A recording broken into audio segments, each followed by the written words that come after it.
Okay, so for this overview of my digital learning portfolio, I'm going to be focusing on my progression and growth within the program and how my vision of teaching and learning has developed as well. So I'm going to be looking at different topics such as assessment strategies, universal design for learning, differentiated instruction, and classroom management. So starting with assessment, we first talked about this in Foundations 1 in week 4.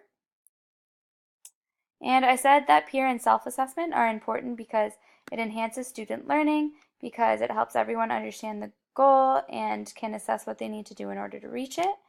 And I also said that the students will end up being more involved and engaged in the subject. So then moving to Foundations 2, week 5, this topic came up again. And when reading my response in semester 2, it's evident that there's definitely more dimension to my explanation of assessment. So not only do I continue to outline the benefits of peer and self-assessment, but I'm able to relate it to other concepts such as descriptive feedback and providing quality questioning. So I relate these concepts by saying that there needs to be a relationship between them and that they should be in a constant loop and always in motion together. And by seeing this relationship was a huge realization for me because I definitely see less of a divide between the teacher and the students, because teaching should be a collaborative process with the learner, and when the teacher and the learner work together, then the goals can be met. So moving to classroom management, I talked about this in semester 1, week 2. And I described classroom management as being able to control and gain respect in the classroom, and it's where the students know the expectations set by the teacher. So now if we go to semester 2, week 7, this was brought up again. And at this point now, I had experience in my practicum, putting my own classroom management into practice. So I could see that now it was definitely more than just following the rules. I could see that there needs to be big ideas put into place. So these big ideas that I outlined here are having a positive relationship with the students, clear expectations, having a safe and inclusive environment, addressing misbehaviors, having engaged in organized instruction, and connecting with the parents.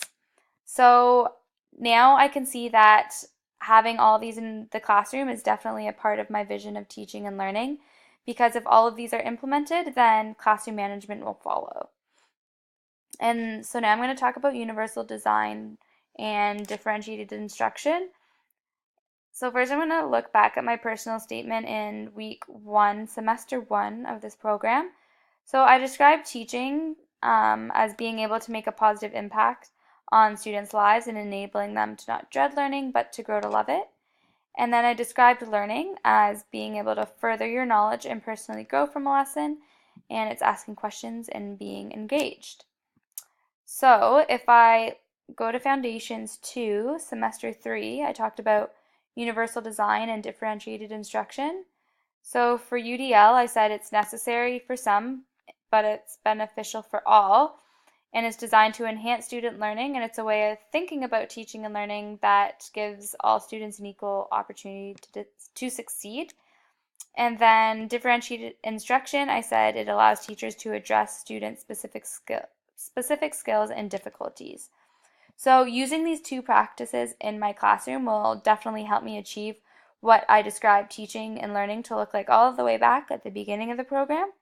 So this has helped me realize that I'm obtaining necessary tools and knowledge to help me become the teacher that I've always wanted to be. So that's the end of my overview of my digital learning portfolio. Thank you for listening and watching.